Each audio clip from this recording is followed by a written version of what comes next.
Welcome, everyone. Thank you all for joining us for this important conversation about the future of public transportation in Ottawa. My name is Tyler Pazook, and I'm a proud member of the brand new Ottawa chapter of Courage, a coalition of the independent left. Specifically, I'm one of a small group of dedicated Courage comrades who have been working to build up our chapter's Mobility Justice Committee. More on that in a moment. First, we'd like to acknowledge that Courage Ottawa's work takes place on unceded, unsurrendered territories of the Algonquin Anishinaabe people. Often in progressive circles, the land acknowledgement is conducted without much thought. But what does it mean for us? What does it mean for mobility justice activism? For many of us, it's a recognition that a settler colonial police state tasked with the displacement and oppression of Indigenous peoples facilitated our development as white settler Canadians and continues to privilege us to this day.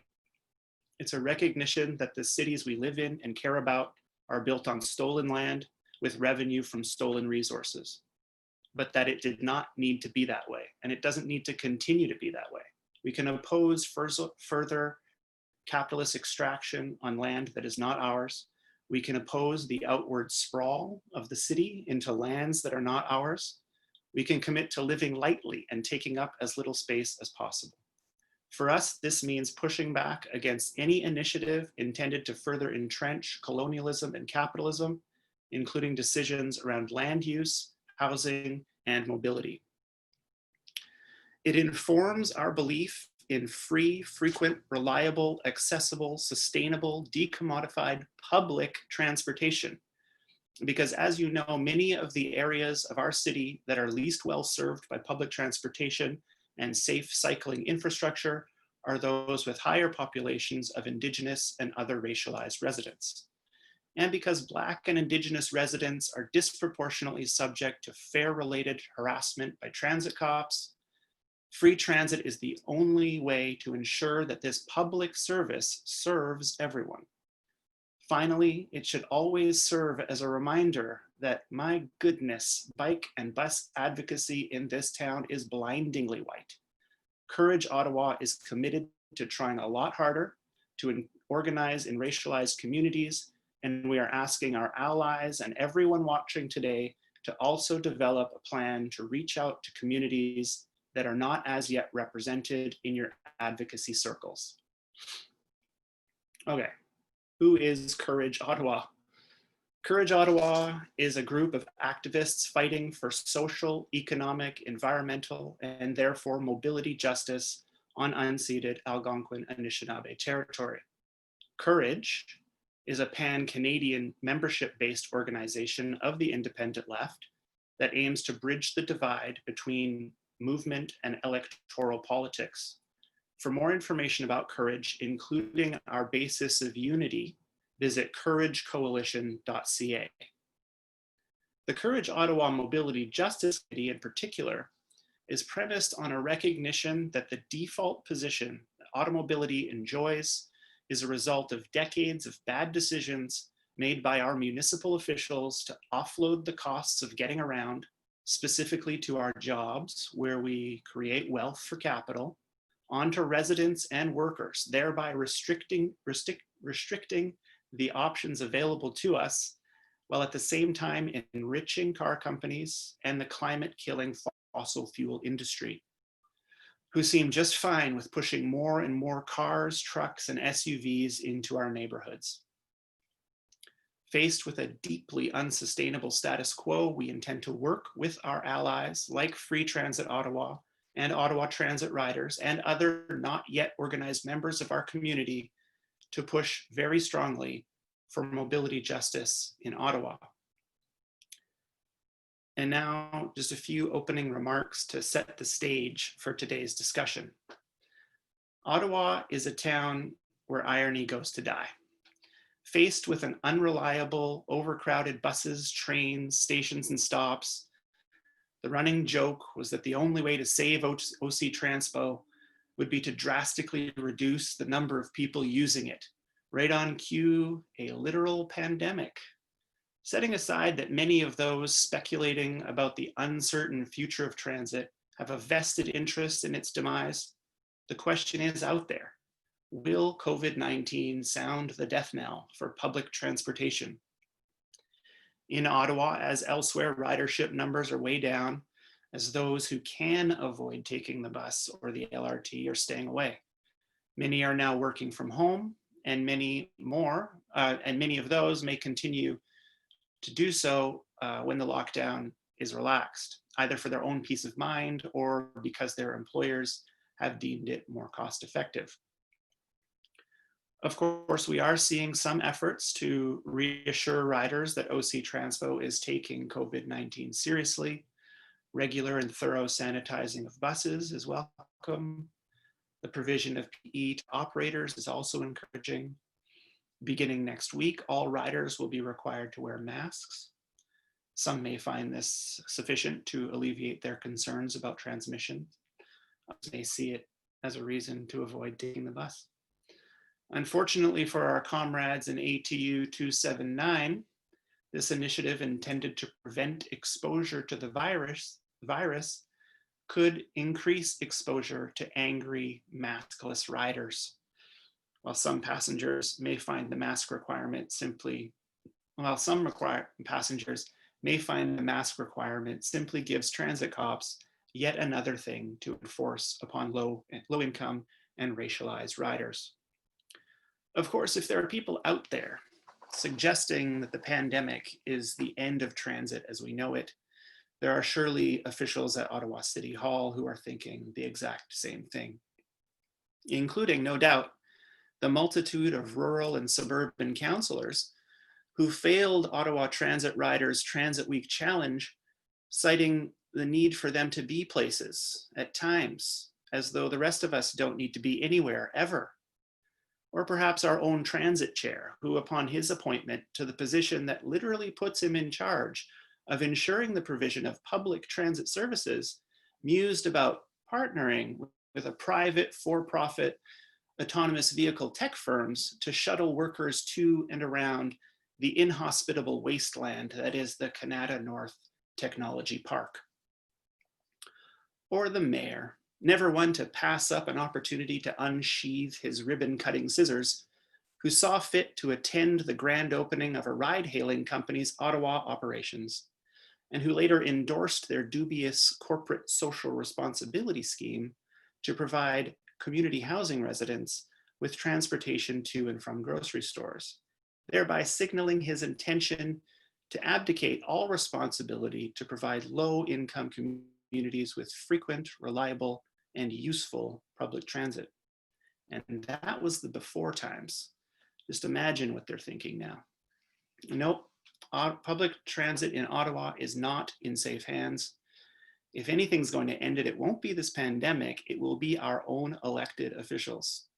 Here to discuss defending public transit through the pandemic and beyond are four very esteemed comrades: Kari Glynes Elliott from Ottawa Transit Riders, Julia Szwarc from Free Transit Ottawa, transit advocate Stefan Kipfer from York University, and journalist James Wilt, author of Do Androids Dream of Electric Cars? Public Transit in the Age of Google, Uber, and Elon Musk. We'll start off with Kari and Julia providing some Ottawa context. Then James will walk us through the book. Stefan will respond. Then Kari and Julia will get a chance to lob questions at James. And finally, we'll field some questions from the chat. Drop your questions in the chat at any time. We are monitoring and we'll collect them for the Q&A at the end. Cool, cool, cool, cool. Okay. Kari, are you good to kick us off? Can you tell us about Ottawa Transit Riders and give us your perspective on the state of transit in Ottawa before, during, and coming out of the lockdown? Well, absolutely. Thank you for the very interesting introduction. I particularly thought your land acknowledgement was very good, because it wasn't just a rote acknowledgement. It was a conversation about how we sort of center people into our activism, which I think is really terribly important. Ottawa Transit Riders is brand new, had our launch last April, so we've been around a little more than a year. We started this advocacy group, the Ottawa Transit Riders, because we really felt that the people in power, the decision makers, you just listed a number of them, the chair and the mayor in particular, but also the head of OC Transpo, we're not listening to customers. We're not listening to the people who actually use transit. And so we very much created this group to be a voice for riders. A little bit of history. When I moved to Ottawa about 20 years ago, I didn't have a car. So I entirely relied on buses. I was a contract English teacher, so I worked for 2 hours in one office and then 2 hours in another office and then crossed the river and worked for an hour in another office. And I did it all by bus. I was doing graduate studies at Carleton University and I had 2 small children and I did it all by bus. We lived on a neighborhood bus route, and that bus was so reliable, you could set your watch by it. You knew that bus was coming. I would have been shocked if the bus hadn't shown up. So how did we get from there to here? I'm not entirely certain, but I mean, anyone who's been in Ottawa the last 10 years will tell you that that service doesn't exist anymore. People will frequently complain about waiting 40 minutes for a bus every 6 minutes. Buses are frequently late, frequently overcrowded, frequently canceled, and the communication about them is terrible. And when we approached OC Transpo before the launch of the LRT and said, hey, we have some concerns, can we talk about fixing the bus system? OC Transpo told us, wait, the LRT is coming, the LRT is coming, the LRT will solve all problems. This is one of the things that happens quite a lot in Ottawa, is they sort of pit different groups of transit riders against one another. So the LRT is really designed for commuters, and it's really designed with the public service in mind, very much, bringing people from the suburbs into urban core. And to do that, they really cannibalize the bus routes in the neighborhoods. So people who were transit dependent and didn't necessarily need to go downtown, they wanted to go to medical appointments, or they wanted to go to the hospital or a museum or a community center, we're suddenly finding that their buses were even less reliable than they were before. So we waited until the LRT was launched, hoping that this would solve all problems. It didn't really. The LRT has been a bit of a disaster, to be perfectly honest. But we're talking about the pandemic.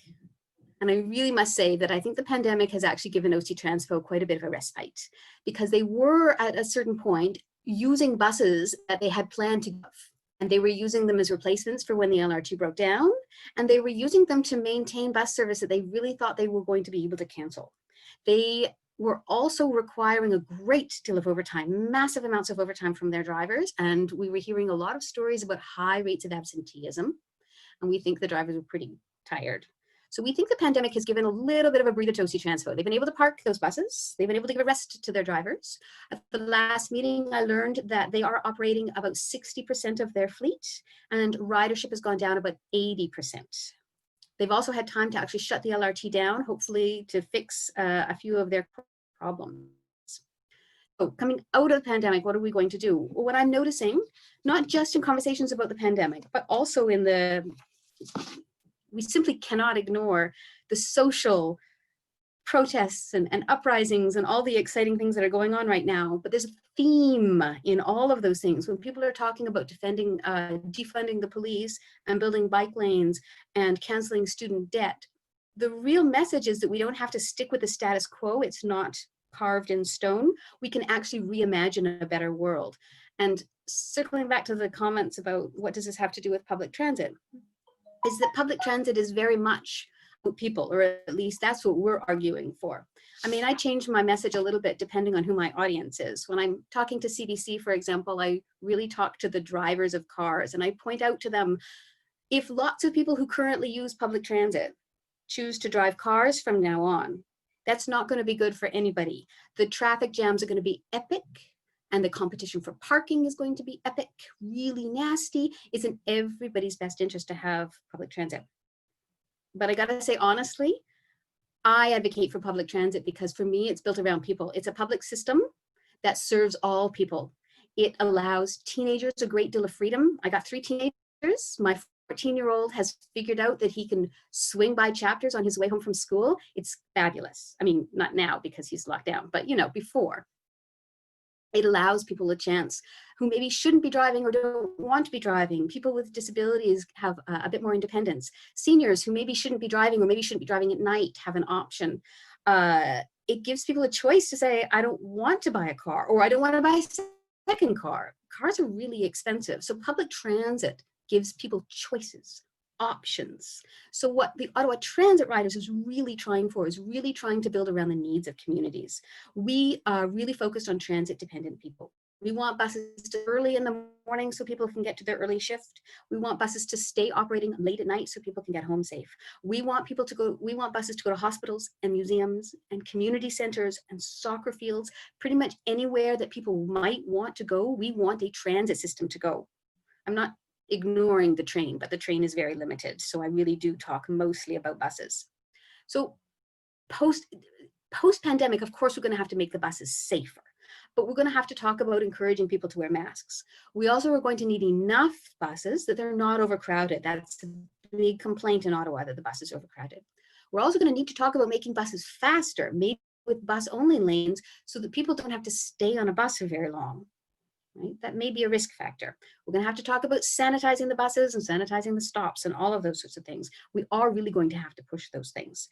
But fundamentally, we can't give up on transit. Every time I read an article from some guy who says, oh, you know, who's going to ride transit? If you have a choice, you're going to ride a car. Lots of people don't have choices. And it's just really, really essential that we get away from this idea that one group of people pays so that somebody else can ride transit. We're all in this together. This is very much community. So the Ottawa Transit Riders is really asking people who ride transit and who are dependent on transit, what do you need? And we're going to fight for that quite hard. And we are kind of pulling together and saying public transit is all about people. And we can really reimagine kind of a world where we base it around people. So I'll throw it over to Julia, who can talk about funding and things like that. Thanks very much, Kari. That was really, really, really good.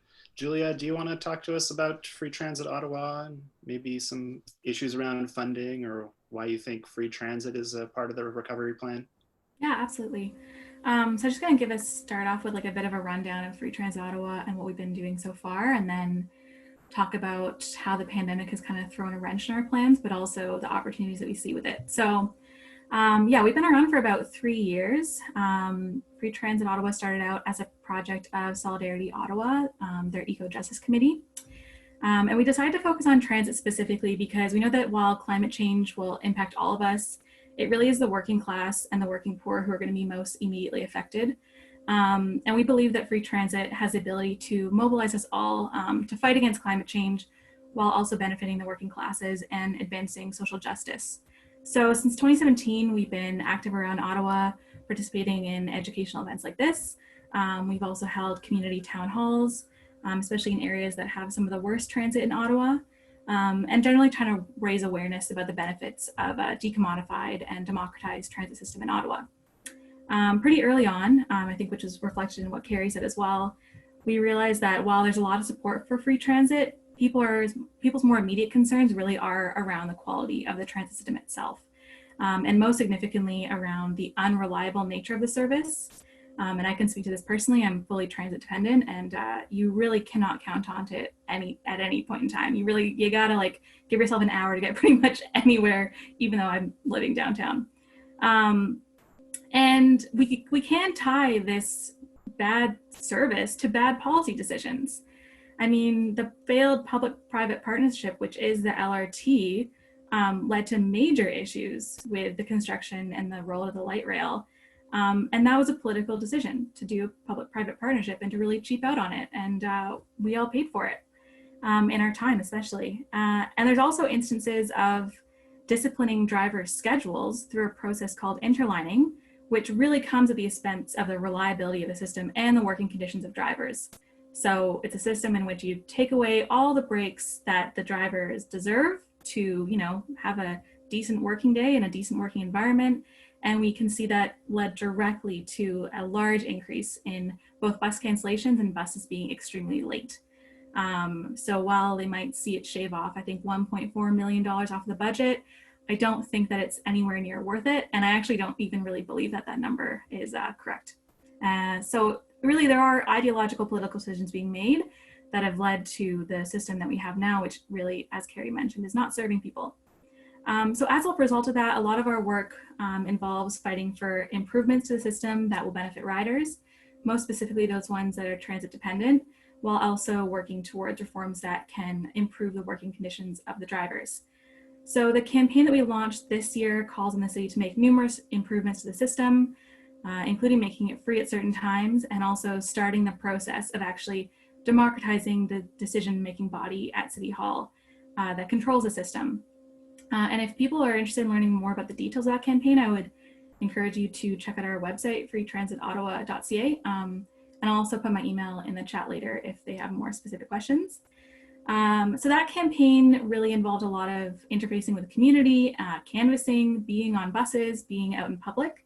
And we launched it right before the pandemic. So we were about 3 weeks in when the lockdown kind of started happening, which was unfortunate, but we kind of understood the need to protect our members and kind of start moving things online.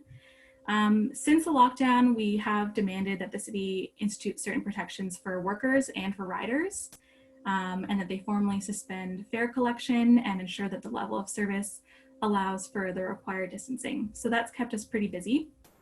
In terms of the post-pandemic world, we're really on high alert. We expect to see some major austerity budgets that would hurt our already dysfunctional transit system. And despite the pandemic, public transit does remain an essential service. I mean, it's essential to the people that continue to use it now, and it's absolutely essential to a sustainable and equitable post-pandemic world. And it's especially important that that system remains fare-free because it is a tool to reduce and decriminalize poverty. Maybe the government will come up with a brilliant plan to bring us out of this pandemic, but I think that we will be facing a lot of really negative repercussions from the high unemployment rates, and poverty will be an even more pressing issue. And free transit is something that directly impacts that. So in Ottawa, there has been a lot of talk about the future of transit, which Kari mentioned, a lot of naysayers saying that we don't need it anymore, which we obviously disagree with. But there's also a lot of discussion about the implications of a lot of the office workers downtown, public servants and private sector employees no longer working in their offices and maybe staying home permanently. And I am one of those public servants that definitely does not want to go back to my office in Gatineau and spend 2 hours of my life on the bus every day, as much as I love transit. So what does this mean for the system? I think that it should not necessarily threaten the system, and it should not be used as a reason to reduce the service or reduce OC Transpo's role in the city, because we can think of a million reasons off the top of our head of how we can use the transit system for things other than commuting. Like Free Transit Ottawa, and I think the Ottawa Transit Riders as well, have been pushing this line for a long time, that a truly democratic and a truly public transit system would allow people to do many things other than just going to work. Things like doing their shopping, seeing family and friends, engaging in cultural and political activities across the city, accessing wonderful parks like the Gatineau Park, which is right on our doorstep, and yet there's barely any transit that brings you out there. These are all things that we could do if we had some slack in the system, because we're not initially focused on bringing everyone to their public service jobs downtown. So what I'm saying really is that we're coming into a new reality, but it's a challenge, but it's also going to be a huge opportunity. And if we take control of the system and really do turn it into a public service, it's something that we can maintain and we can make better. And, you know, it can serve a more beautiful function in our lives than just bringing us to the drudgery in the halls of power in downtown Ottawa. So I think finally, I'll say that it's also the time to build even stronger coalitions, both with organizations in our cities, but also organizations more broadly. I think this is the time to build with other transit organizations. This is a fight that we do need to bring at the provincial and federal level, but also with anti-policing and anti-racism groups. These are issues that are so heavily tied together. And I mean, Free Transit Ottawa, we've always seen this as tied into climate justice and social justice, very much in theory, and we talk about it a lot, but I think it really is time to formalize those relationships and really work with other people. And there's going to be a lot of groups that are going to be working more broadly to protect all of our vital services, including public transit. And it's really a fight that we have to have on all fronts. This austerity is coming for transit, but it's coming from a lot of other people as well.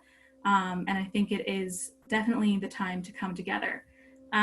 So I'll leave you with that message of hope and solidarity. Yeah, I'm really looking forward to hearing what James and Stefan have to say to that. Thanks very much, Julia. That was really, really good. James, we know you didn't write your book thinking there'd be a pandemic lockdown, but somehow it doesn't seem at all out of place. Almost serendipitous to have this intervention out there at this juncture. Do you want to walk us through it and talk about how it relates to pandemic era and post-pandemic transit? Yeah, absolutely. I just wanted to start by saying thank you so much to Kari Ottawa and to everyone who's participated in this webinar. This is a really exciting opportunity, and I think this is just like one of many great examples of this, the current situation that we're in being put to use in the sense that we can come together and have these like really important conversations. So yeah, to start with, I literally began the book by talking about how free transit has been in free for all for several years now. And I looked back because I was curious what the stats were, and it was the decline was specifically 6% over 3 years in terms of ridership loss in the U.S., which is enormous. That's a really significant loss, and there's a whole bunch of reasons for that, which I get into in the book itself. But then of course we look at today with COVID-19 and ridership losses.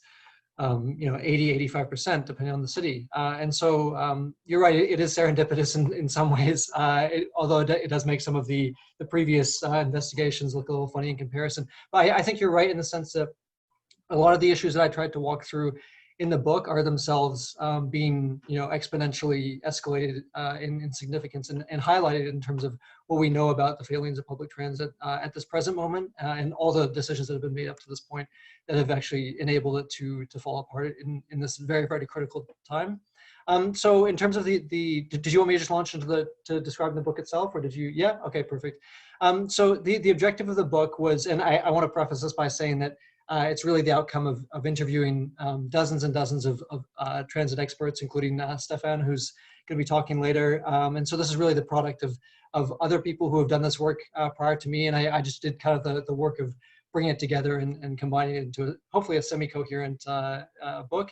But the fundamental argument was public transit has been failing for a long time, not because of anything intrinsic to transit itself. Far from that, it's because of, as has been mentioned by previous speakers, specific decisions made by politicians, and as a result of fossil fuel and automobile lobby groups, which have pushed to manufacture the cities and the regions that we live in terms of how we can get around, what options are available, what options are not available, and so that was kind of the starting idea, and then it launched from that into looking at what has been dubbed the three revolutions in automobility.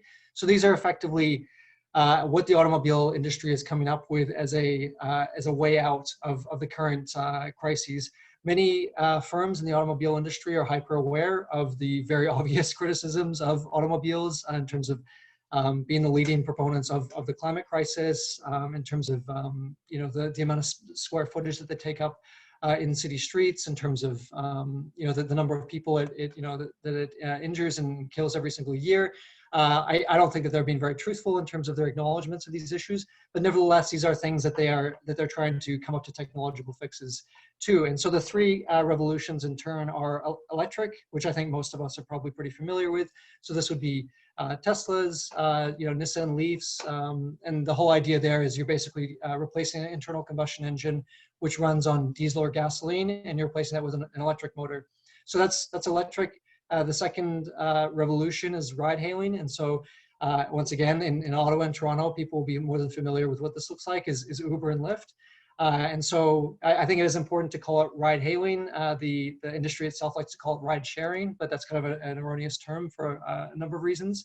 And then the third so-called revolution, as was also mentioned, was autonomy. And so this is the idea that you're eventually going to be able to replace the driver with a robot. And there's 5 different levels to this, and there's a whole set of expertise and conversations happening around what autonomy is and isn't. But we're already seeing this play out in the form of Tesla's autopilot, or so-called autopilot. So these technologies are all coming in different stages. And what we hear from the automobile lobby in terms of how they think that this is going to solve the transportation crises that we're facing today is that they're all going to roll out together. And so like the ideal scenario that the proponents of the three revolutions think of is that you're going to have nobody's going to own a vehicle. The vehicles are going to be part of ride-hailing fleets, so they're going to be owned and operated by a company. You're going to summon it on your smartphone. That's going to show up to your house. It's going to be driven by a robot, and it's going to be fully electric. So that's the vision that Three Revolution proponents are really talking about, and they say this is a way of drastically reducing greenhouse gas emissions and air pollution, making it more accessible for people who have disabilities, who are seniors, who are poor, who are working class. Again, this is not my belief. This is just the narrative that I'm trying to demonstrate. They believe that it's going to open up city streets in terms of eliminating the need for parking, eliminating the need for everyone to have to drive a vehicle. So, the issue of congestion is going to be gone. It's going to be, a situation where you can just kick back and relax and watch Netflix or sleep or read a book or all these sorts of things. And in fact, the ads that we're going to receive in these vehicles are going to be customized to our interests, whether it be shopping or politics or whatnot. And there's a lot of different discussions about how much we're going to pay or whatever for this, but this is ultimately the vision of what these proponents are looking to. So the book goes through each of these technologies, but it really starts out by acknowledging that there are real issues with public transit systems, as has been discussed in this webinar already. But these issues are not inherent to public transit in any way. It's because of mismanagement as a result of capitalist interests, basically. And so I go through and I talk about climate change and air pollution. I talk about economic and racial justice. I talk about safety in an urban context, and accessibility for people with disabilities and seniors, and privacy and data, and also labor rights and all these sorts of things. And I go in kind of piece by piece and say, here are the issues that transit has dropped the ball on in many ways, and here are the openings that these three revolutions in automobility are leveraging and exploiting. And then here are the reasons why it is not sufficient, and a lot of these things are failures and marketing hype. And finally, here are all the reasons why public transit is, as has been expertly demonstrated in this webinar already, truly the most liberatory form of sort of organizing mobility and transportation that we have, alongside struggles for active transportation, such as cycling and pedestrian rights and these sorts of things. So that's in a very quick nutshell the thrust of the book itself. And I just wanted to respond to what has been discussed already in terms of, and this is a question I've got frequently, is COVID-19 going to be the end of public transit as we know it? And I think this has really been responded to well already in this webinar. I just really wanted to echo some of what has already been said, is that the issue that we're facing with public transit today, but also in previous years, is to do with lack of funding. It's to do with lack of actual physical square footage on streets that the buses can operate on. And it's a lack of, basically political attention. And this is all resulting from an ideological bent that politicians share towards automobility and also to private capital. And so today, when we do see public transit built at all, it's done in ways which is usually privatized through public-private partnerships. And it's also done in ways like structural ways, which tend to benefit like the tech sector, or if a city is trying to do what it can to attract, say, an Amazon-like, company to its city, it'll build it in that kind of fashion. And so that's why we saw in Chicago, and this is thankfully no longer on the table, but Elon Musk's Hyperloop plan was to build the Hyperloop from the downtown of Chicago to the airport, even though there's a fully functional blue line. And so this is kind of emblematic of the way that mayors and city councils begin to think of transit, even though what Elon Musk is proposing is not transit, just to be clear, but it's a way that they think of transit as a way of basically increasing the hype or the sophistication of the city, and hopefully in turn attracting capital. And so, as has been mentioned already, this tends to mean that buses, which tend to be used by the working class and by racialized people, gets abandoned. And so this means that funding and prioritization on street spaces is not put towards that. And this is not to say that what we're seeing in terms of like the King Street streetcar pilot, which has now thankfully become permanent, or in New York with the dedicated bus lanes, that these are not good. These are very excellent examples, but what tends to happen is that these are restricted to wealthy areas where they're trying to boost the reputation of. And so this is why we have to really contextualize transit struggles within many other struggles, as has been discussed already, in terms of housing struggles, because There's concern that, improving transit infrastructure can lead to gentrification and displacement. Once again, that's not something intrinsic to transit whatsoever, but it is something that people have very real fears over. And the response to that is not to walk away from transit. It's to say we need to improve our relationships and our alliances with anti-gentrification and with housing organizations. Or the same thing goes for the crisis of racist fare enforcement, is that we need to be partnering and allying with anti-police and anti-carceral organizations. And so this is where the struggle for transit, in my mind, becomes a far more broad and liberatory project. There are many people who are very interested in the ins and outs of the technical aspects of transit, which I am to a certain extent. I love to talk trolley cars and all that kind of thing, or what may be the best technology to use to reduce the battery size that we need and transit technology and that kind of thing. Those questions are very interesting, but I think really what we're fundamentally looking at is like an ability to combine transit struggles with all these other struggles. And that's where free transit, I think, is a really powerful demand, as has been discussed in this, is in terms of really identifying working class politics and anti-racist politics and decolonization as a real key objective of these struggles. And then we can look in terms of accessibility struggles and the way that our cities are built in ways that are fundamentally hostile to people with disabilities and seniors.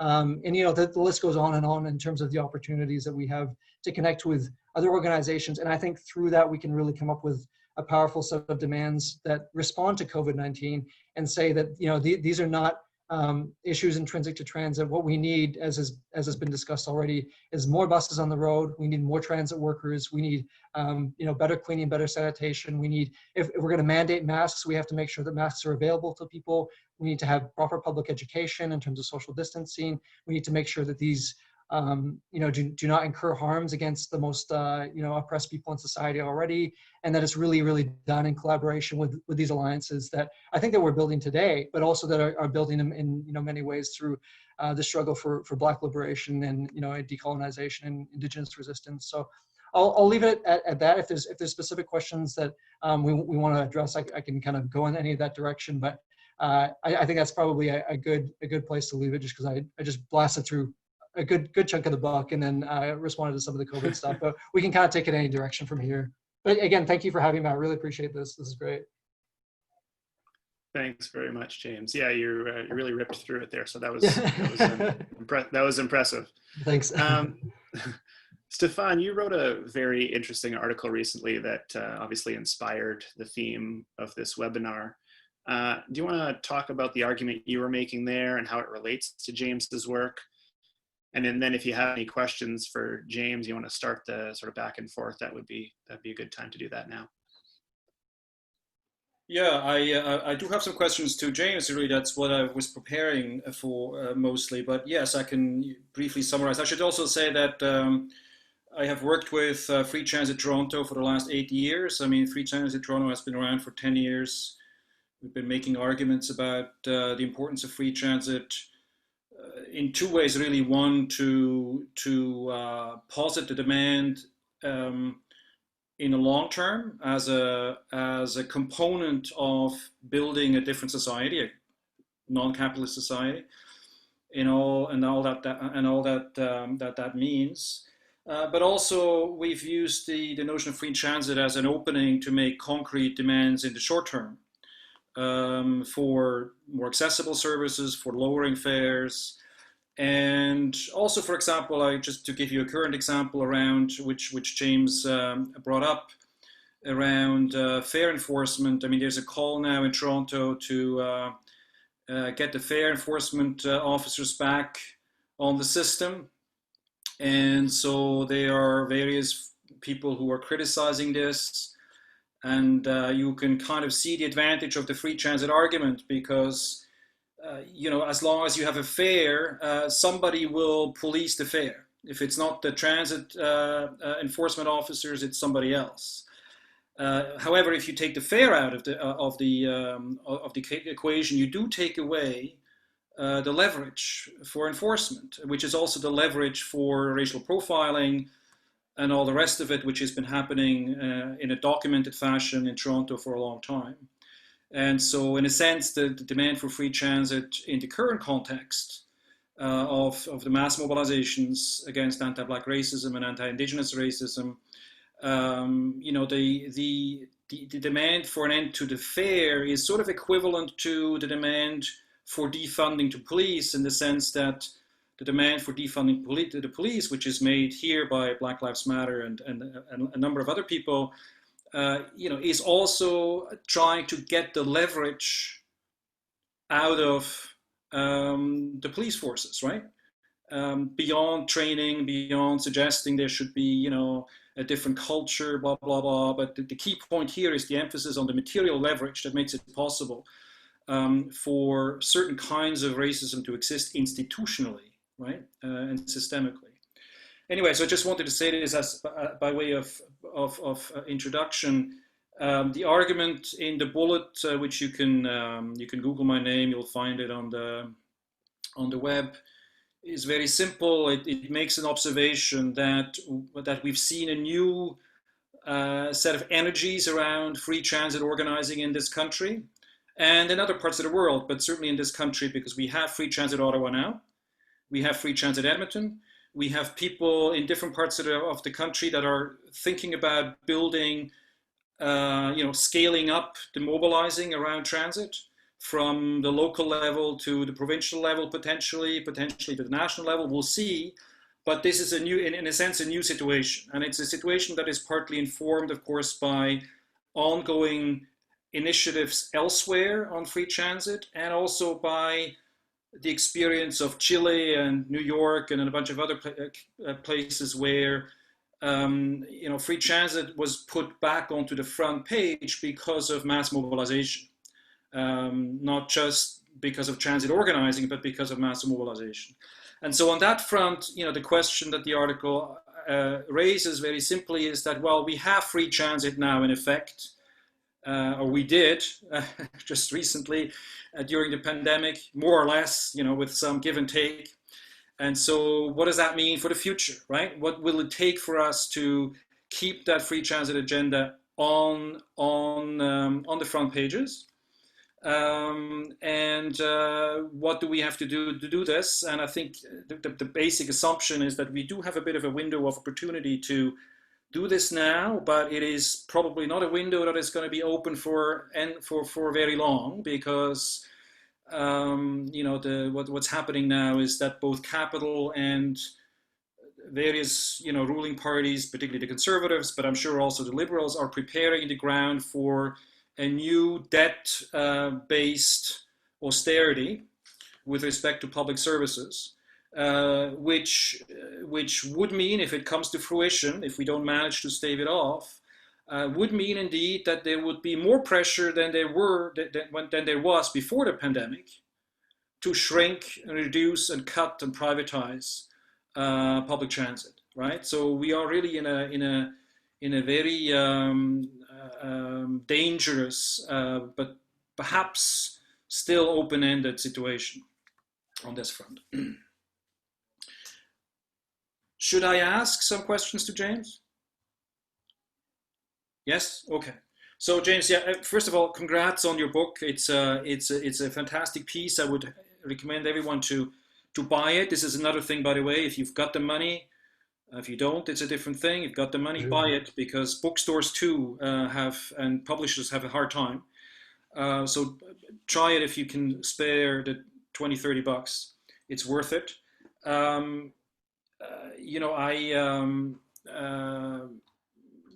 As James did say, it's a great book that takes you into great detail about the origins of car dependency, and how that structural dependency puts us in a position to witness a new intensified car dependency that comes along with the new car technologies that James just described.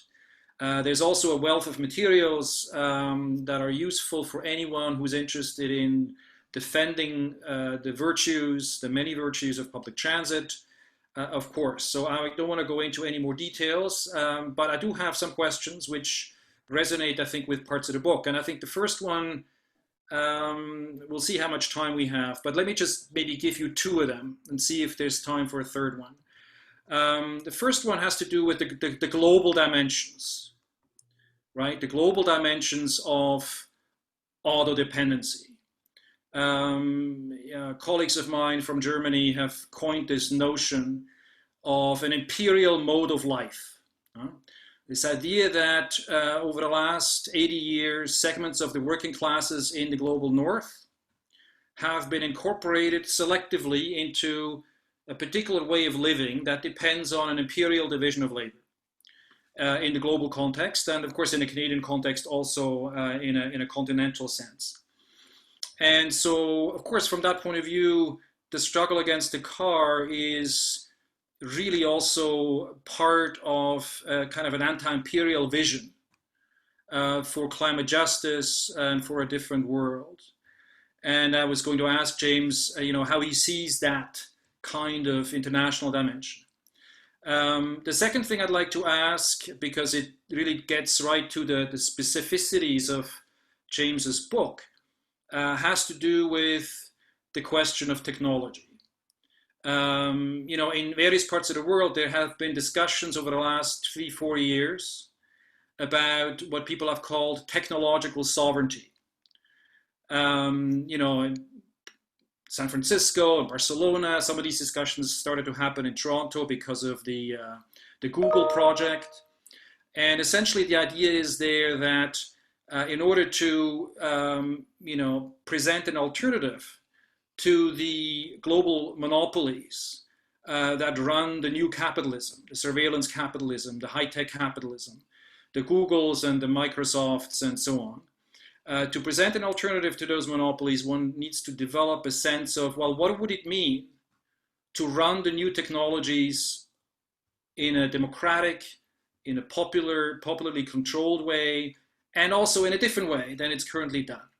And many of these discussions don't deal with, Uber and the new platform, the new car platforms, but they deal with other kinds of platforms often.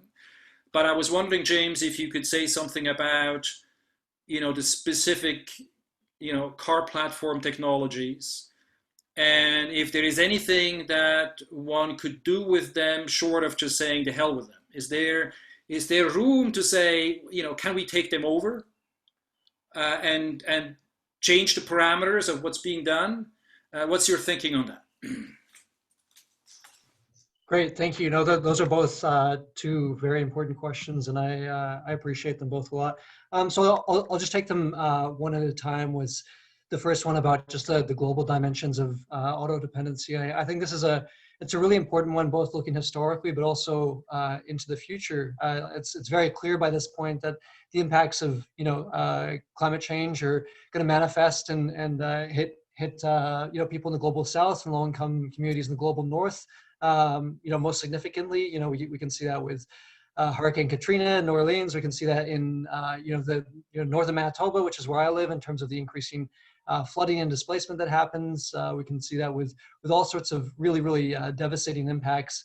But we can also see that in terms of the actual resource consumption that automobility requires. And this is something that a lot of sort of clean tech enthusiasts who are especially interested in things like electric vehicles, I think, tend to dance around a little bit.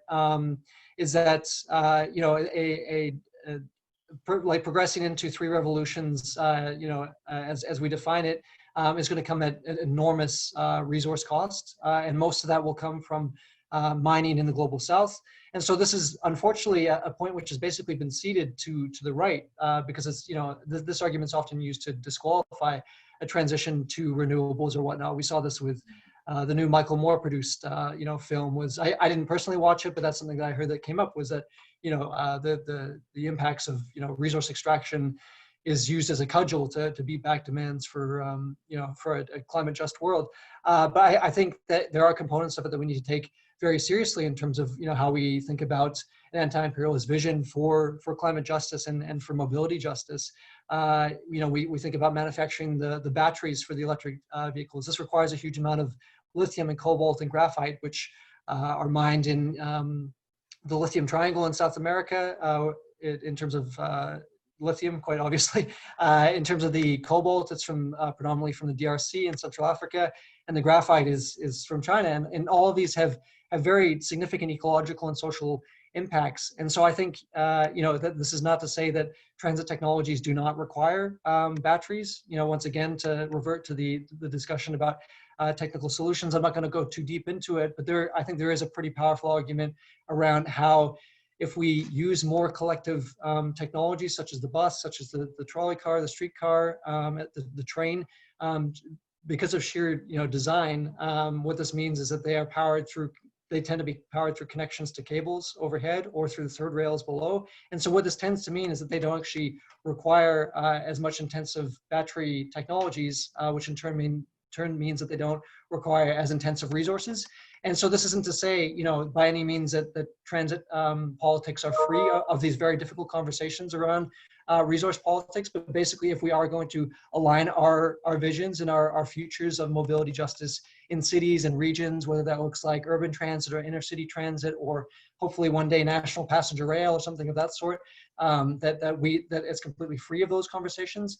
But in terms of actually organizing around, as Tyler said previously, walking more lightly or riding more lightly, or however we want to say, I think that transit politics offers a really strong way into this. And then also what you said about the uprisings that we've seen in Chile and in New York, and these really for those who aren't aware, there's been basically very militant fare-free campaigns and turnstile hopping organized by. In New York, it was several organizations that were organizing directly in response to racist fare enforcement.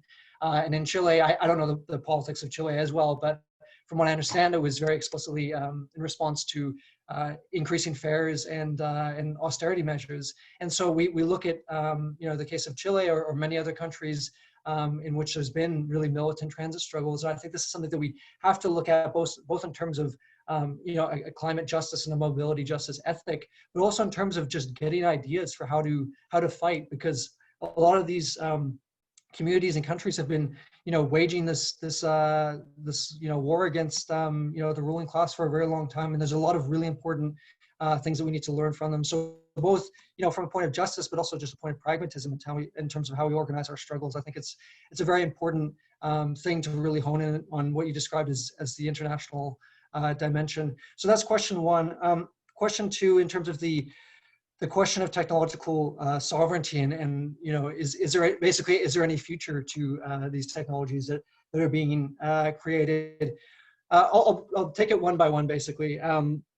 In terms of the electric and the electrification of transportation, there's absolutely application of the technological advances that are happening in there, but basically just moving the batteries physically from personal automobiles to buses and to trolley cars and to these sorts of things. Whether there's a future for personal electric vehicles, I think it would have to be a very, very different set of social relations, and one which there is already, and this kind of applies to all three, but basically one in which cities and regions are already built in a way which allows people the option of riding transit and of getting around as a pedestrian or as a cyclist. And perhaps there are situations in which personal electric vehicle may be needed in terms of someone who can't ride transit for whatever reason or that kind of thing. But that's about as far as I would take it in terms of what the future of personal electric vehicles are in terms of like a non-capitalist, anti-capitalist future. I think that we've already seen in terms of the deployment of electric vehicles, like they are frankly very cool technologies, and I understand the appeal for someone who enjoys or doesn't at least hate driving, why one would be drawn to it. But we know that there's been a ton of research in terms of who tends to buy these, even with heavy state subsidies in both Canada and the US. It tends to overwhelmingly be households that are earning more than $100,000 per year. And that's not to say that a technology can't be expropriated and redistributed and that kind of thing. But as for all of these technologies, it's really, to me, a question of, why? Like, why would we do this when we have such superior technologies in the form of, collective, transportation technologies like buses and trains and this sort of thing? As for ride hailing, there's really nothing to expropriate. Like the thing that we know most fundamentally about Uber and Lyft is that they are losing a ton of money. So what they're basically employing is the Amazon strategy of profit making. So they'll go into a city or into a jurisdiction, and they will undermine rates. This is both to undermine taxi and limo industries locally, but also to undermine the transit systems. And so they've been bleeding money for a very long time. They've never made profit. And this is following the Uber train of thought, where after becoming a publicly traded company, Amazon didn't declare a profit for 14 years. And this is a thing that Uber and Lyft CEOs are constantly telling themselves, and also the public, is we're basically just trying to monopolize the transportation sector and undercut all competition. And then after that point, we will become a profitable company. So once again, it's sort of a question of like why we would want something like that, because we know as fact that every automobile on the road makes every other mode of transportation less efficient. So whether that is as a pedestrian, it makes it more dangerous. As a cyclist, I'm sure anyone who cycles, I just started to get into cycling, I've already noticed this, is that just the presence of cars on the road makes it more dangerous, but also more inefficient in terms of cars veering into bike lanes and that kind of thing. And so, I think there's a lot of big questions for me about why ride hailing would ever be desired. And that's especially true of transit. We know that, and it's been really interesting to watch during COVID, not only in terms of the fare free struggles, but also the struggles for actual square footage in urban spaces. In Winnipeg, which is where I live, and I think in most cities, they've responded by dedicating additional space for people to walk, to bike, to be a pedestrian, but also for in some cities increased square footage for buses. And there's been multiple studies which have indicated that buses are operating far more reliably, far more frequently, far more on schedule. And I think that's something that really needs to be talked about pretty constantly, because this can kind of appeal to people from all over the place. Is that if we want a more efficient, well organized city, transit is absolutely the way to go. I think ride hailing undermines that. The final thing I'll say about autonomous vehicles is that it really is a moonshot for this, for these 3rd-generation technologies. We don't actually have any sense of confirmation that we'll ever see a fully autonomous vehicle. There's been some experts I've talked to who are more bullish than others, but even those who are will say, we may not see it for another decade and a half. Those who are less optimistic will say 40 to 50 years, maybe never. And so the question then becomes, can we afford to wait that long? Can we afford to gamble, basically the future of humanity and the earth as we know it in terms of the climate crisis on these technologies? Whether a bus could ever be autonomous. We've seen trains which have been autonomous, like the SkyTrain in Vancouver, but I think this is where we need to really integrate the labor politics into this, is that autonomy really is an anti-labor strategy. And I think, one of the most compelling parts for me of transit politics is the opportunity to align our struggles with the struggles of transit workers, to be able to argue that fare-free transit isn't only, great for riders for X, Y, and Z reasons, but it's also better for transit workers because then you don't have to be a fare collector and you don't have to get into potential altercations over people not having fare or not wanting to pay fare or that kind of thing. And I think, we've seen in response to the anti-Black police violence in the US and both ATU and the Transport Workers Union, basically refusing to transport prisoners, refusing to conduct business as usual in these sorts of situations. I think that's a very, very powerful thing. We've seen that here in Winnipeg with the fare strikes. We've seen this in many cities across the fare strikes that happened last summer. We've seen this in many cities across North America, is that, bus drivers and transit workers, which also includes maintenance workers and, janitors and administrators, are really, a key part of, working class struggle. And I think to be able to understand that autonomy may have a future one day, maybe, in a socialist utopia, we can have some sort of function for it. But I think, in this present moment, present material conditions, and looking forward to the next decade or so, I think our struggles can be intertwined and so strengthened if it recognizes these sort of technologies as fundamental threats to the working class. And I'm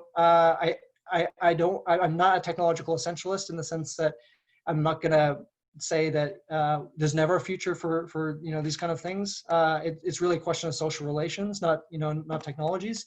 So I'm not going to rule it out entirely, but based on what we know about the state of transit, based on what we know about the state of automobility more broadly, I think it is really just an opportunity, as has already been mentioned, to double and to triple down on transit and building cities that are that are governed by the working class and governed in a way that promotes safety and livability and climate justice and racial justice and all these kind of things. So I'll leave it there for now. But yeah, I'm happy to answer more questions for sure. Thank you for both of those. Those were really great. Stefan, if you had one more, I think we have time for one more from you. You're muted. Yeah, okay, yes, I do have one more, which deals with political strategy. There are a number of dilemmas in transit organizing on this continent, particularly, and they're related but distinct. One dilemma is that transit, metropolitan transit, or city transit, or town transit, is politically ghettoized within the context of the Canadian federal state.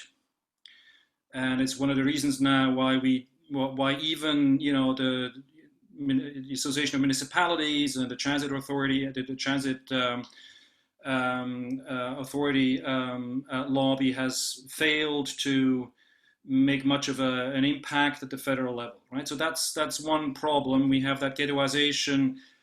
Transit activists want transit for everyone, but there is this sort of structure of the Canadian state and its relationship to automobility, which makes it difficult to advocate for it. The related dilemma has to do with who drives, right? Most people don't drive in this country on a regular basis, right? Most people, the vast majority of people, don't take transit to work on a daily basis, and that also means that the vast majority of workers do drive instead of taking transit or biking or so on. There's only a minority of the working class that is transit dependent, in a sense that they have no option but to take transit or other kinds of non-car means of transportation. And of course, that also obviously raises a certain set of issues, because organizing for better transit and free transit in the short term will not reach most people, including most members of the working class. So any thoughts about how to get around that dilemma? I mean, from the point of view of wanting to develop a popular working class centered transit organizing model. Yeah, absolutely. Another great question.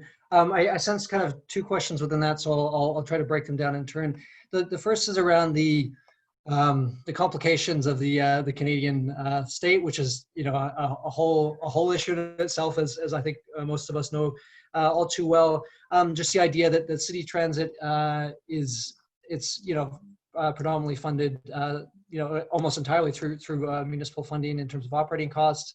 And so what this means is that salaries, benefits, supplies, parts, all those sorts of things have to be paid for by the city. And what that has meant increasingly through the formation of the neoliberal city is the downloading of that responsibility onto the individual rider. And so the fare box recovery ratio varies by city, but in places like Toronto, it's up to 70% is paid for by the individual rider, which is really appalling.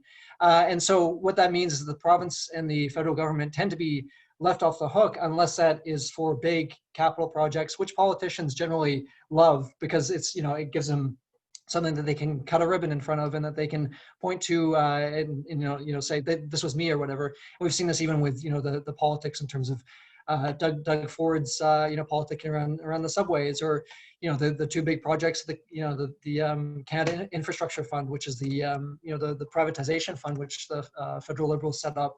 We've seen this direct funds towards privatization of the GO train in the Toronto region, and also the REM in Montreal. And so this is where the provincial and the federal governments basically reside in this conversation, is that that they might chip in money here and there for some nice to haves, but when it comes to the actual operating of the systems itself, they don't really give anything. And this is something that I think has put transit agencies in a very difficult place. And transit agencies make a lot of mistakes on their own, and I don't need to explain that away in any sense. But in terms of why they have become very risk averse, why they have tended towards what I was talking about before, about boosting riderships in areas which they think are going to promote a vision of the city which is tech friendly and all these kind of things. This can help account for some of that. So in terms of political strategy, I think this is where the conversation around not only urban transit, but rural transit, inner city transit, and national transit can really bring this together. And this doesn't resolve the question of funding, because I think this is going to have to be something that is fought by a genuinely working class party, which is not a subject I'll get into at the moment. But in terms of the actual, in order for someone to be able to ride transit, especially if they don't live in a city, what they require is reliability and the ability to network from one system to another. So we even see this in the GTA, in the Toronto area, is that if you cross from one agency to another, you often incur, I think this has changed in recent years, but previously you would incur an additional fare, or if you're what was previously taking the Greyhound in Western Canada, you would ride that to a certain extent, and if you needed to get further in a local or regional context, you'd have to pay once again another fare. And this can not only be punishing in terms of the actual costs, but it can fragment the networks very, very significantly.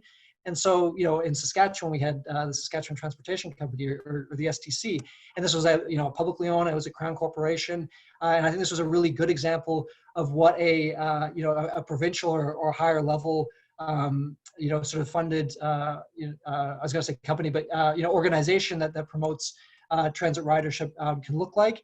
And of course, Canada's been talking about high-speed rail for decades and decades and decades. There's been endless feasibility studies which have been conducted. And I don't necessarily think that high-speed rail is the only thing that we need to invest our time or energy into. I think just having functioning passenger rail, which Via Rail technically is in some spaces, especially in the eastern part of the country.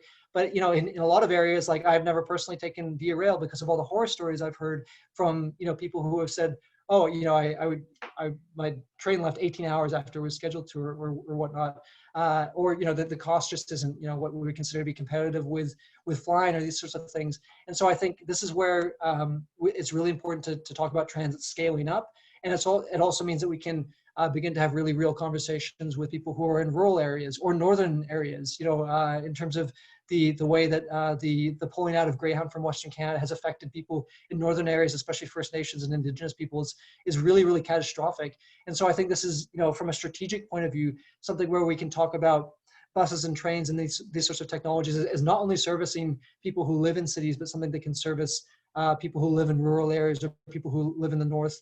And as a result of that, I think it can really open up the conversation to something that can put the onus on provincial and federal governments. Of course, the effectiveness of the struggle depends on how militant and radical we can get. And I'll probably defer most of these sorts of conversations to the organizers who are on the ground having these really critical conversations and debates and such. But I think that would probably be my overall response to the question of federalism, is just really seeing transit as not something that is intrinsically urban. Of course, as we've seen throughout the pandemic, there is an absolutely desperate need for federal funding and permanent funding to be made for operating costs, so that transit systems can continue to operate. And I think this is, it's a moment, as you mentioned, that we can potentially leverage if done effectively. And that's a very big if, but I think it's something that, we've seen the fundamental failures of how transit is being organized in terms of, downloading so much financial responsibility on the municipalities, which in turn download that upon the riders. And of course, once that ridership dissipates due to pandemic or due to ridership loss for whatever reason, that puts transit agencies into this vicious cycle where they begin to administer service cuts and layoffs. And of course, what that means is that you begin to lose more riders. And so I think positioning this as as both an opportunity to scale up our demands geographically, but also to really, really put the onus on the higher levels of government to pay for this stuff. And of course, they'll always appeal to jurisdiction, they'll always appeal to, displace blame to the province and municipalities. But, I think we've already seen some concessions from the government. There's certainly not enough in terms of the gas tax reallocation, also the announcement of the $14 billion to municipalities, which isn't dedicated transit funding, but it's a step forward. So I think this is where we can begin to really push for that. So I could go on about that, but I'll respond to the second part of the question, which is about just the fact that a lot of the working class does rely on automobility and has a history and a culture and a background of automobility, and a lot of people haven't taken transit. And I think this is once again something that free transit and really radical shifts in how we think of and how we plan and how we fund transit can benefit, because we don't really have the time or I don't think a lot of people have the patience for incrementalism anymore. I think we've seen this try and fail for a number of reasons. And what this has meant is that we haven't seen a significant crossover of people who have historically driven to people who ride transit. Fare decreases are very, very big wins, and I will never downplay that. But in terms of having a really radical shift that people remember and people know, and it becomes much more of like a collective struggle, I think this is where free transit can really kick in. We saw this in Dunkirk, France, which is not a small town. I think people often dismiss free transit as something that can only happen in college towns or these sorts of things. But Dunkirk, France, I believe, is population 200,000 or 300,000 abolished fares, and they saw within 6 months that ridership increased dramatically, and 50% of that increase was from people who previously drove. And I think that's a really interesting indicator. Of course, free transit is not the only struggle that we need to engage in. We need and I think free transit organizations have done a really, really good job of this, is that we have to dramatically improve service as well. Fares are certainly part of why people don't ride transit, but people need to know that it is, it's frequent, it's reliable, that it's accessible for people with disabilities or seniors, that people know that they can use a public washroom, if they're going to be, hopefully they're not going to be waiting for long for their bus or their train. But if that does happen, that there's, public washrooms, or there's benches, or, there's shelters in the winter. Here in Winnipeg, there are very few bus stops, at least around the area that I live, which are heated. And so this means that you're going out in minus 40-degree weather. And so there's a very good argument that, in cars, you basically, if your car is working, fingers crossed, that you'll have your own personal heater and you won't have to worry about those kind of mechanics. And so there's a lot of inputs into why people do and don't ride transit, which can only really be resolved through a fundamental shift of who owns, who plans, who funds transit. And this isn't to, romanticize this process. I'm not going to say that, we abolish fares and that we implement some dedicated bus lanes and, we install more bus shelters and that's it. It's going to be a period of 2 weeks and everyone's going to be riding the bus. But we're going to see some pretty dramatic shifts based on what we know about these changes that have been executed in various places, and just making transit something that can be relied on. In Winnipeg, there was an issue at the school that I go to, the University of Manitoba. It's in the south of Winnipeg. And in September, there was a bunch of construction right around where the university is. And what this meant, of course, was that it impeded the what was called the super express buses. And so you would usually be able to rely on a bus, to get you from the downtown into the university in about 20-25 minutes, which is really good given the size of Winnipeg. But what this meant was that the buses were being delayed, 45 minutes to an hour, which becomes even worse in the winter. And there were news articles coming out, people saying that, well, this is it. I'm going to have to buy a car, because if I don't buy a car, or if I don't get to school via automobile, I'm missing classes. My grades are being punished. And so these are very real and very rational decisions that people are making based on the fundamental failures to provide even just a bare minimum of service. In the sense that you can get from point A to point B for a reasonable fare and on a reasonable schedule. And the response to that, I think, as people have outlined in this webinar so far, is to make transit really, really excellent, and more public education campaigns talking about the benefits of riding transit. One of the things that I always loved most when I was in Calgary was being able to sleep on transit, which is clearly something that you can't do you should not do while driving. And so I think really being able to point to the net benefits of transit in terms of cost, in terms of pleasure, in terms of the ability to get around and to get to medical appointments and grocery stores in a timely way, to be able to ride the bus and to actually be able to carry your groceries, and for there to be storage spaces for you to be able to bring your groceries. All these sorts of things I think really add up over time, and it's not going to be an overnight shift, but I think these are really the places that we have to start in terms of organizing the working class to see this as part of a broader liberatory project for themselves as well as for the rest of society. Thank you, James. Thanks, Stefan, for those great questions. Kari, Julia, do you guys have any questions for James? Who wants to go first? Kari does. Okay, go ahead, Kari. Just unmute yourself, yeah. Okay. There you go. Okay. Well, actually, what I want is I want to ask James for some advice, and what I want to ask him about is about ride sharing and things like that. You don't have to convince me that ride sharing is a bad idea. I'm well aware of the downward pressure on taxi services regarding labor practices, the lack of screening of drivers and things like that, as well as the added congestion and the competition for parking and the added air pollution. You don't have to convince me. I'm already sold on this. What I want to is, what kind of an argument can I make to our citizen to convince them that supporting ride sharing is a really bad idea, and that maybe they should think about restricting or charging more for ride sharing services in order to support transit. That is not a very popular idea in Ottawa. People love Uber in Ottawa. And I personally would really like some data and some facts and some good arguments. So if you could give me some advice, I'd really like that. Yeah, totally. I mean, this is a favorite subject of mine in terms of just talking about the definitely the hidden aspects of ride hailing. So I know that you mentioned that you're well aware of the negative impacts, but I think in terms of talking to counselors, or to even just talking to people who use ride hailing on a regular enough basis, it would be considered part of their lifestyle. I think there are certain aspects that we can bring up, and I tried to outline some of these in the book, so I won't go like too deep into them. I'll just kind of breeze over them.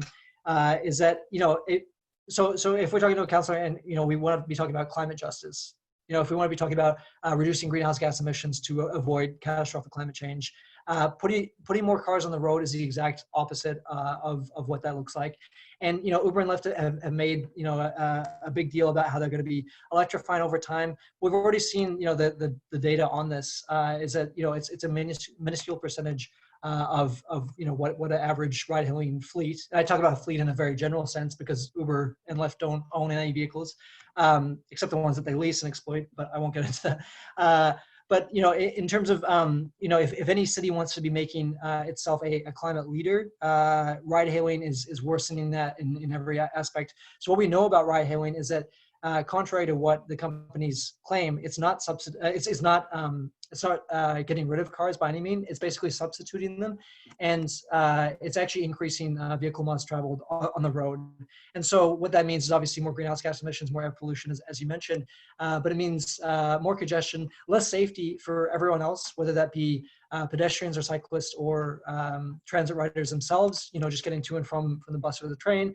And so what this is, it's a concession to private capital who are looking to undermine public transit and all other methods of getting around. And I think it's really important to stress to counselors or to people who use it. And I'm not really that interested in shaming individual usage, although I think there can potentially be benefits if done correctly. But in terms of just really emphasizing that the end game of these companies is to destroy transit. What we're seeing with COVID-19 is basically a dream scenario for these companies. In Winnipeg, over the last week, we've seen a 90% increase in in car usage. And we also saw Uber officially received its license a couple of days ago. And that had been in the works for some time, but I don't think it's any coincidence that they're looking to capitalize on record low transit ridership. And it says as much in their public documents when they went public, when they became a publicly traded company, was that they explicitly said that their objective is to take away transit riders one at a time. So for me, it really is, it's a bit of a zero-sum game. And I use that phrase sometimes when talking about, the spatial argument around transit is, and we just can't have that many cars on the road. And I think we're going to see this in rebounding from COVID is just really, really severe gridlock. But also in terms of, what the future of our cities look like, it can either be one in which we allow Uber and Lyft to operate in, and knowing how effectively they are in terms of lobbying and in terms of political, ideological work that they do both behind the scenes and in public. It really is a really dangerous game to let them into a city. But once it's in, I think like the pushback, and you mentioned taxing them or increasing rates. I think there can be a possible argument for that, at least in the short term. But I think, at least from my perspective, it really has to be a fight against all automobile presence, like on our streets, and especially the kind which are like ride hailing, which are utterly unaccountable. They download all costs onto the drivers in terms, and I'm sure people who are aware of Uber and Lyft are well aware of this, but in terms of the actual costs that the drivers incur and sort of the misery that many ride-hailing drivers are kind of propelled into, is that this is the end goal is for transportation as we know it, and for city design as we know it to be ended, and for it to be replaced in a way which generates just enormous profits for private capital. And it's a difficult conversation to have with councillors, because most councillors, I assume this is the same in Ottawa and Toronto, are not opposed to that. They think that the generating of private capital is a good thing. And I think these are conversations that really have to be grounded in and all these other struggles that I've talked about in terms of connections with housing and anti-police, but also anti-austerity movements, is that in order to build up a transit system that we can all use and that we can rely on, and that offers genuine alternatives to Uber and Lyft and to owning a private automobile and all these kind of things, we really need to refuse ride-hailing and we really need to fight against it. I'm not against reformist measures in terms of saying that, okay, let's put a tax on this and funnel that towards transit or whatnot. But I think just given the opportunity that we have in this moment to really make more intense demands of higher levels of government to adequately fund the operating costs of transit, I think that would be the better way to do it. And then just to do whatever we can to really push back against ride-hailing, either entering our city or just continuing to dominate that. There are some experiments that cities have done around geofencing. So basically that restricts Uber and Lyft to certain areas. And if done correctly, what that can do is protect the most high trafficked transit lines from having their riders poached, because that's a classic strategy of Uber, is to go into just very high traffic areas where buses and trains are used on or called on often, and to replace that with Uber and Lyft. So that's one potential opportunity. But I think the end goal really has to be ending these services as we know it. And in order to do that, we need to radically improve public transit in many, many ways, as has been discussed really and articulated really, really well by other speakers in this webinar, is that just to really keep our eye on the end goal of not seeing Uber and Lyft in our streets, because the final point I'll make on this is that we honestly don't know how long these companies are going to be around for. I mentioned that that there's this very long game that's being played, this idea that it took Amazon 14 years to hit profitability, but now that these companies are publicly owned, we don't know how impatient their shareholders and their investors are going to be. It's no longer owned by venture capital; it's owned by shareholders who have often very tight timelines for when they want to see profitability. So we could either see increased downloading on the drivers, which we've already seen, and in turn increased rebellion by drivers against lowered rates. But we could also see things turn south really, really fast. And so I think that'll be the final point I'll leave on the question, is stressing to councils and stressing to users of this that we can't plan our cities in this way, because we genuinely don't know how long these companies are going to be around for. We've seen companies declare bankruptcy, reconstitute themselves get into something else. We've seen this with micro mobility, especially in terms of the e-bikes and scooters and such. And a company that people have come to rely on one day is gone the next. And Uber and Lyft are both very, very highly valued companies, so I don't think that's going to necessarily happen anytime soon. But we genuinely don't know with these kind of things. So I think that's the final point I'll just leave on, is that if we want to plan our cities in ways which are just and ways which are efficient and all these sorts of things, we really have to be opting for other alternatives and to really push back against ride hailing wherever we can. So thanks for the question. Okay, now Julia, but James, can I just, we want to make sure that we leave some time for audience questions. There's a few of them coming in. So Julia, go ahead, but James, if you can just keep your response a bit tight, thank you. Sure. Yeah, my question's quite big, but feel free to just answer whatever part of it kind of stands out the most. And thank you for evangelizing so well about free transit. It was really refreshing. So yeah, I think the growing free transit movements in Canada have been very effective in communicating the benefits of a well-funded, decommodified transit system for both transit riders and workers. But I'd like to hear your opinion on what kind of forces do you think are going to stand in our way of building a just system, and how can we win? And maybe more specifically, because that's a ridiculously massive question to ask someone, what kind of coalitions are going to be essential for us to win? Absolutely. Yeah, well, and thank you to the work that Free Transit Ottawa is doing and Free Transit Toronto. And I mean, all the organizations across the country just doing terrific work on this front. What kind of coalitions we have to build? I think there's been really strong work that has been done in cities across North America. And we've seen this already in terms of anti-police and anti-carceral organizations, because in many ways, this is it's a fundamental question of racial justice in terms of the discrimination against Black and Indigenous people by fair enforcement. So I think that's one really important coalition, just in terms of just framing and anchoring it in this sort of politics. And the organizations that have been doing work, like in New York City, there's one called Decolonize This Place, I believe, and just really rooting it in struggles for decolonization and liberation, I think is very important.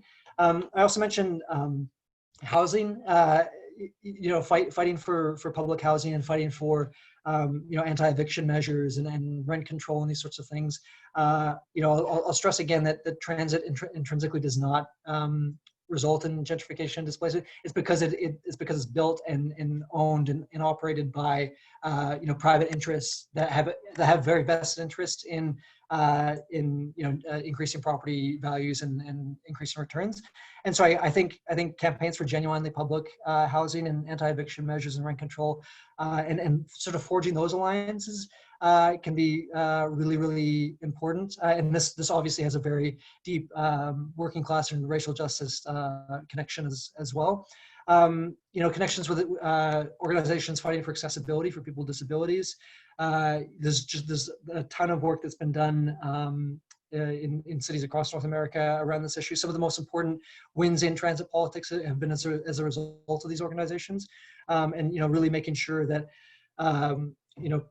paratransit organizations, or however they're being described, are really front and center of our organizing. In Winnipeg, our paratransit service has been contracted out, and the conditions of people who use it are constantly being reported back as just really, really horrific, very, very poor. And because it's not part of Winnipeg Transit, it becomes a lot more difficult to organize the workers in terms of unionizing, or in terms of strengthening workplace conditions, but also ensuring accountability and transparency. And the final one I'll say is just anti-austerity organizing. And again, I'm speaking in the context of Winnipeg, where we just had a pretty brutal austerity budget downloaded onto people. And the threats were that they were going to close, and some of these threats became real, as closing libraries, pools, parks, increasing the police budget, but basically cutting everything else. And I think being able to point to that and to say these decisions are being made to benefit police, landlords, bosses, and at the direct expense of everyone else, and that includes transit, and being able to rely on transit. So I responded to what you mentioned as a broad question with some pretty broad, types of organizing. I think there's many more types of organizing that should be highlighted, but I'd say those are four that kind of come to mind for me. And I think we've already seen this pan out in many cities doing really, really incredible work, and especially in this moment, seeing bus drivers ally and show solidarity with Black liberation struggle and stuff like that. I think is something that I never you always dream of this kind of thing, but to actually see it play out is just something else altogether. I would also say the same with like fare-free transit in the context of COVID, but COVID is just like such a intense and unprecedented time. But even to see cities acknowledge that that fare-free transit, it keeps drivers safe in terms of not having transmission, and to be able to leverage that into so many other conversations, I think is really cool. So I'll just stress as the last point is like labor unions and the workers and really making sure that we're partnering in solidarity with the transit workers and the unions themselves. Okay, thanks, James. Thanks, Julia. That was a good question too. Okay, so now we're gonna do a sort of lightning round. There's quite a number of questions coming in from the chat, so I'll keep it brief. Sure. I'll just go ahead. Here's one. The first one we got in was from Eric Doherty from the Better Transit Alliance of Greater Victoria. He's got a question he's asking kind of all of us, but maybe if I can rejig it a little bit. He's asking if our organizations explicitly call for the defunding of urban highways and airport expansion, which increase greenhouse gas pollution, and sort of reallocating that funding to public transit and other climate and socially just transportation policies. The Courage Ottawa Mobility Justice Committee is quite new, so we haven't had specifically that conversation, but I'm sure that's something we'd get on board with. Sounds good. But James, if you just want to talk very briefly about, again, like strategies for convincing our elected officials to not put so much money into like widening highways and expanding airports. That would be, if you can just talk about that for a bit, that'd be good.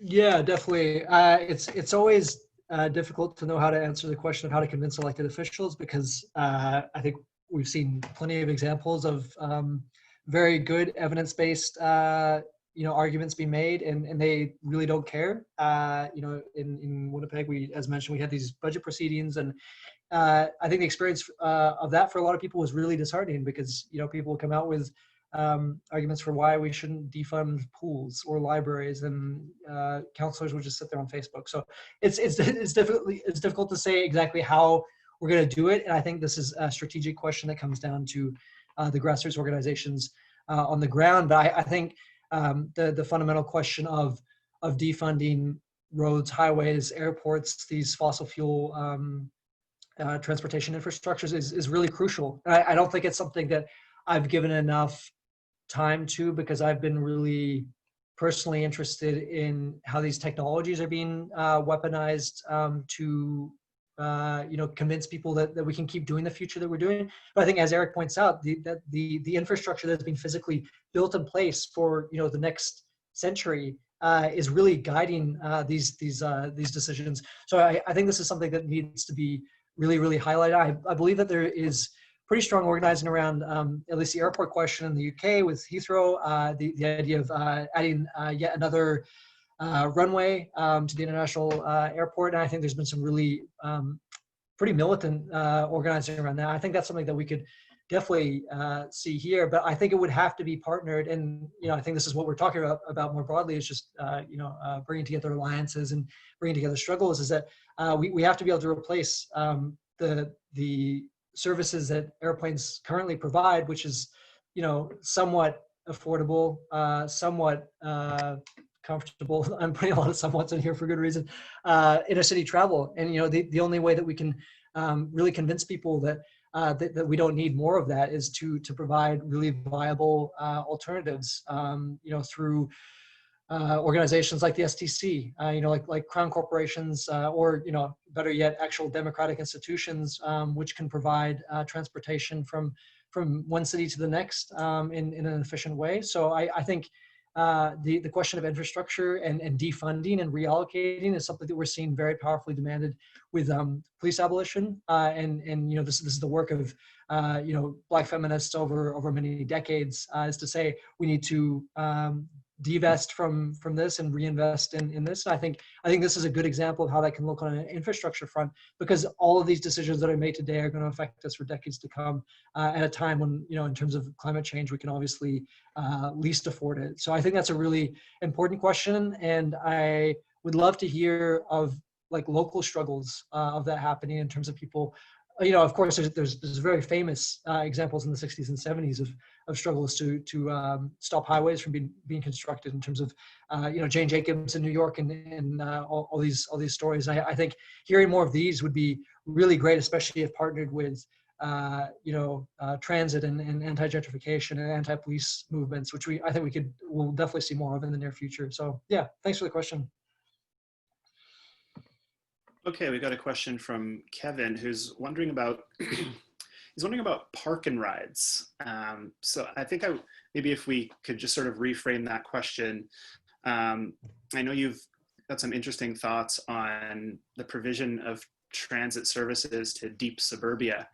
Do you want to just talk about that for a little bit? And maybe if you want to answer the question more directly, what's the role of a park and ride in that context? Sure. Yeah. I mean, as most people are probably familiar with, the idea of the park and ride is that you can drive your vehicle from your home to a station and hop on the train or the bus and then take it the rest of the way. So I think it has been quite effectively done. I grew up in Calgary, and park and rides have really taken off there. So you know, I don't think I'm, you know, fundamentally against the idea. You know, anything that's getting people on transit for more than they currently are is a step in the right direction. But I think for the most part, it doesn't address, you know, the very real needs that people have who don't have automobile. As I outline in one of the chapters of the book, you know, and as I'm sure everyone who's ever owned a car is well aware, is that owning a car is extremely expensive in terms of the actual vehicle itself, but also fuel, maintenance, insurance, all these sorts of things. And so it really does mean that you know, many people, you know, working class, low income, newcomer, racialized people can often be, people with disabilities can often be left out of this. And so park and ride as an option is not something that I would oppose. But I think it really needs to be broadened to think about how we are getting people to you know, transit hubs more broadly, because park and rides obviously sort of by geography exist in suburban areas, and as Tyler mentioned, this is something I like to harp on a lot, is that you know, the fact that the suburban form as it exists today does not preclude quality transit. We can have very good transit service to the suburbs to ensure that people can get to the bus. The bus takes them to the train takes them the rest of the way. And the so-called last mile conundrum can be resolved by just improving transit service. And what this requires is obviously more funding. And it's people who live in the suburbs who often want to take transit but can't take it in a reliable way. And these demographics are quite rapidly changing in terms of as cities, as the urban areas gentrify, and as people get displaced outwards, suburbs are becoming increasingly racialized and increasingly low income. And so I think there's a real need to view suburbs as a site of transit organizing. And I think this kind of harkens back to what Stefan was talking about before, about this idea of working class politics, and how currently it doesn't really align that well with transit politics, is really seeing you know, suburbs as places where many people do and would actually take transit if it was reliable and if it was affordable and if it was efficient enough. And I'll just leave on one anecdote, and this is appealing to anecdote, which some people say don't do, but I'm going to do it. Is that yeah, growing up in Calgary again, for the first 2 years, I went to Mount Royal University, which was in the relatively deep south. And I would drive there every day. It would take 45 minutes to an hour. I was spending an enormous amount on gas. And then I had a conversation one day with a classmate who told me about their experience riding transit, and their experience actually wasn't that great, but it's something that they relied on. And something kind of clicked in my head was that, oh, I have this UPass that I'm paying for anyway. And so I found out that I could take one bus to Dalhousie Station, which is up in the Northwest. I could take an express bus, which would get me to school in about a half hour. And so this made getting to and from suburbia actually very, very common sense for me. And it reduced costs. It increased the amount of time I could sleep on the bus because for some reason I signed up for an 8 a.m. class, all these sorts of things. And to really be able to point towards the benefits of taking transit as opposed to automobility, which can come on the cost front, which can come on the pleasure front, that can come on appeals to climate justice or social justice or these sorts of things.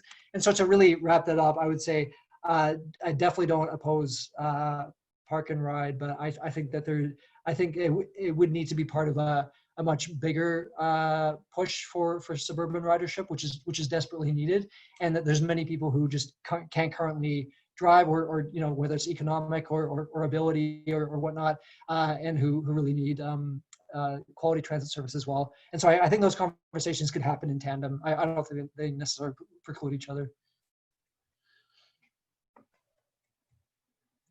Okay, thanks, James. I have a question here from Max, who is about what we think about fare zones, that concept. Maybe since we've heard a lot from James, give James a bit of a break. Julia, do you mind taking this one? Tell us a little bit about what you think about the concept of fare zones versus free transit. Why are we all harping on free transit? Yeah, I don't think it'll surprise anyone that I'm not in favor of fare zones. I mean, I don't like how they kind of could separate transit riders into different groups, first of all, possibly pitting people in the urban core against the suburban, which is already an issue within Ottawa politics and is already a barrier for us trying to organize municipally. So I wouldn't want to re-entrench that. And furthermore, I mean, park and rides is an interesting example of this same kind of issue of thinking through, is this something that we would want in our ideal transit system? And if not, then maybe it's not the best thing to spend a lot of time organizing towards.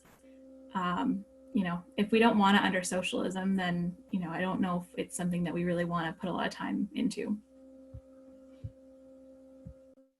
And that's a very straightforward answer. That's exactly right. Question from Jamie. Jamie is an old friend of mine he works at Mining Watch Canada. So he's wondering about electric cars and the resource extraction in the global south.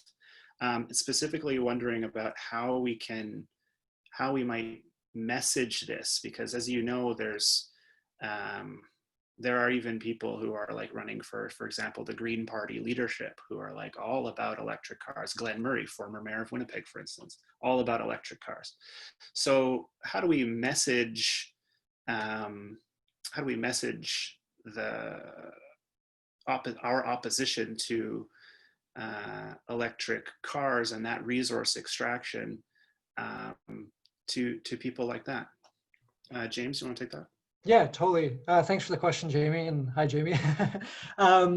Yeah, super important, and this does harken back to Stefan's question about international solidarity, which really I think has to be at the root of all these conversations, going forward. Is that when we're thinking about day-to-day scheduling or funding issues for a certain bus route in Winnipeg or Regina or wherever, it does seem fundamentally disconnected from a lot of these like bigger picture questions about, okay, what is this transportation technology going to mean?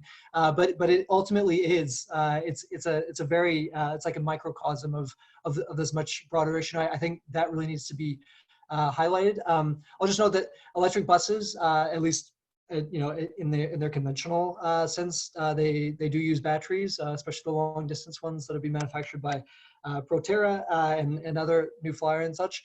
The one argument I would just pose in response to that is that even fully electrified buses can fit so many more people on it than a personal electric vehicle. So in terms of just like talking like sheer efficiency of the resources that we use, which I think in a planned economy, in sort of a planned society, should be sort of like front and center.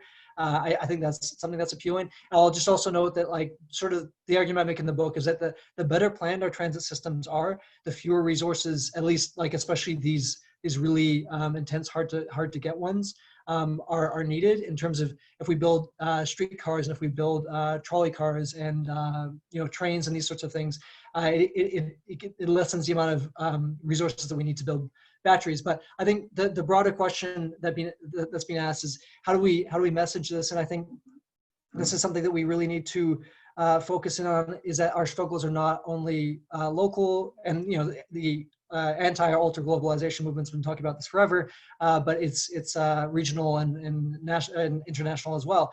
And so I think when we're talking to people like Glenn Murray and other clean tech wonks, I think we really need to we do need to hold them to account in terms of, okay, what are your assumptions in terms of where these resources are coming from? Companies like Tesla will come up with these ideas about, how we're only going to mine X, Y, and Z from the U.S. But we know based on all the history up until this point that A, that's not true, and B, mining in North America is also devastating as well. We need to look no further than Mount Poly mine in BC and the tailings breach that happened there to know that the extraction of copper and for an array of things that we use day to day can be very, very devastating to indigenous lands and societies. And so I think to really be able to argue that the better planned our cities are, that the more democratic control that we have over them, and the better funded our transit systems are, that the less impact this is going to have on not only our cities in terms of how we plan them spatially with sprawl, but also in terms of where we get our resources from. That it's really a question of planning. It's a question of democracy, and it's a question of how we struggle collectively for a better future. It's a tricky thing to balance, because as I mentioned before, the questions about resources are often exploited by the right to say, well, see, this is you have to stick with oil and gas. This is the only solution. But I think to be able to shift that and to say the many of the critiques are real. These are very resource intensive technologies, and I'd suggest that people read Thea Rio-Francos. She's a political science professor at Providence College in Rhode Island, and she writes a lot about the impacts of lithium mining on the lithium triangle.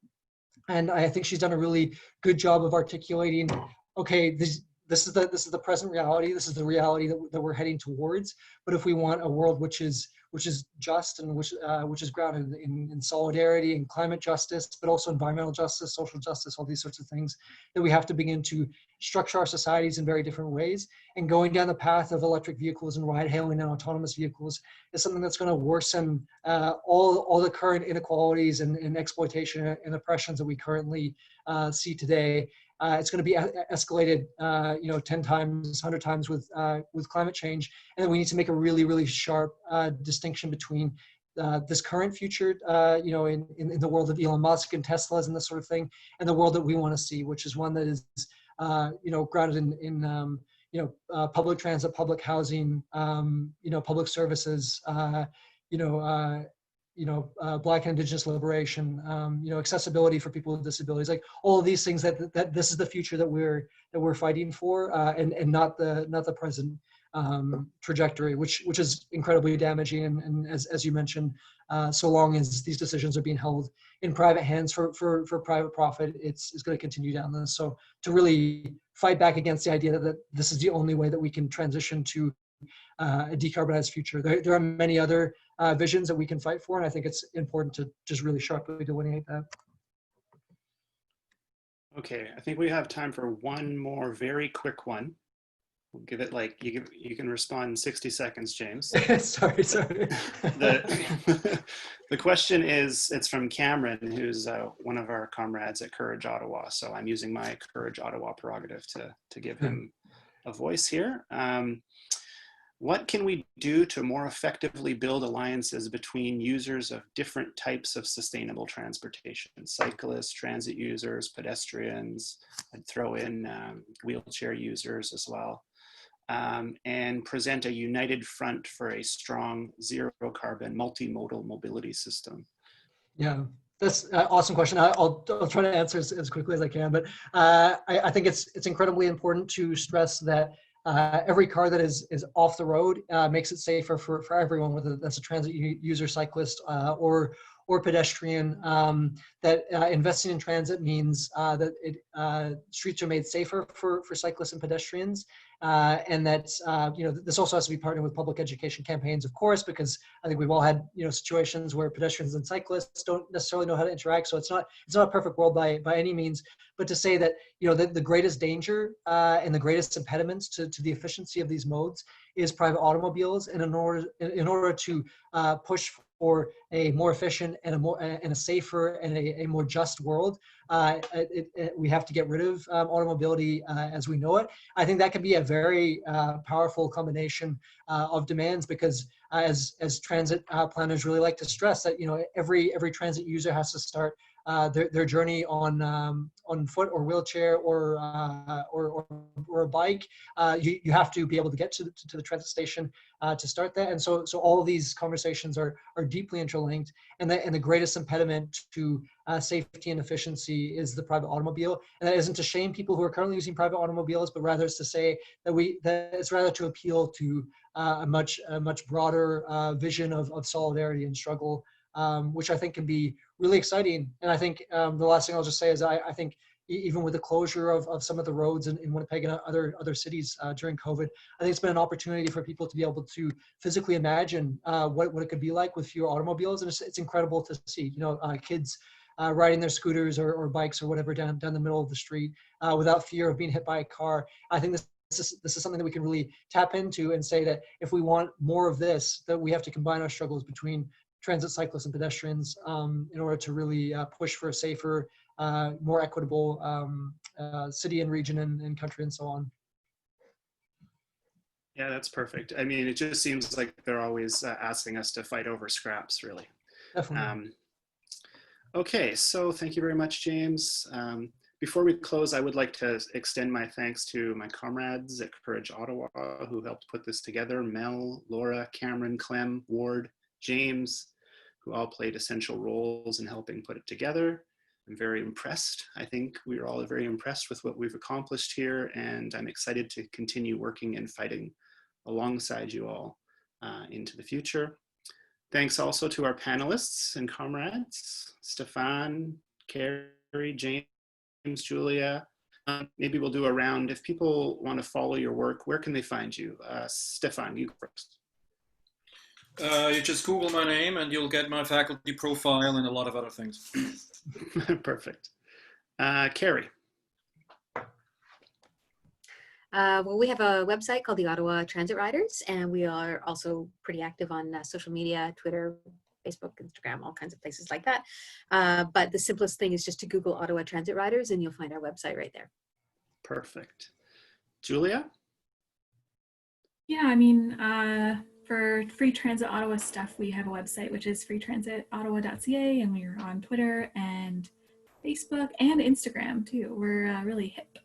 And then if you're interested in finding some more stuff about me, you can Google my name. It has a Z after the S. I don't know why it doesn't have that up on Zoom, but I think I'm one of only 2 people in the world that has this name, so it should be easy to find more than enough information about me. Perfect. James, where can people find your book? You can find it from the publisher, which is, I'm just looking it up, it's btlbooks.com, I should know that. Or you can also order it from, what do they say, your local bookstore. I think a lot of bookstores are reopening now, and so you can probably get it shipped to you. It's also on a website owned by Jeff Bezos that I'm not going to mention by name. So. Fair enough. And if people want to follow you on social media, where can they? Yeah, for sure. I'm on Twitter way too much at James_M_Wilt. And I also am doing some organizing with a group called Winnipeg Police Cause Harm. So we're fighting for the abolition of the Winnipeg Police and the reinvestment of that funds into things like public transit and cycling infrastructure. And so you can follow them at WPG Police Harm. That's on Twitter, Instagram, and Facebook. And there's a fight that's coming up against transit cops here as well. So keep an eye out for that. Perfect. And finally, to our audience, thank you all for attending and for those great questions. We do hope that you learned something. I know I did. If you do feel inspired to take up the fight, please get in touch with any of our panelists, or you can get in touch with Courage Ottawa. You can email us, ottawa@couragecoalition.ca. You can DM us on Twitter @Courage Ottawa, or you can just visit couragecoalition.ca. That's all we got. Thanks, everybody.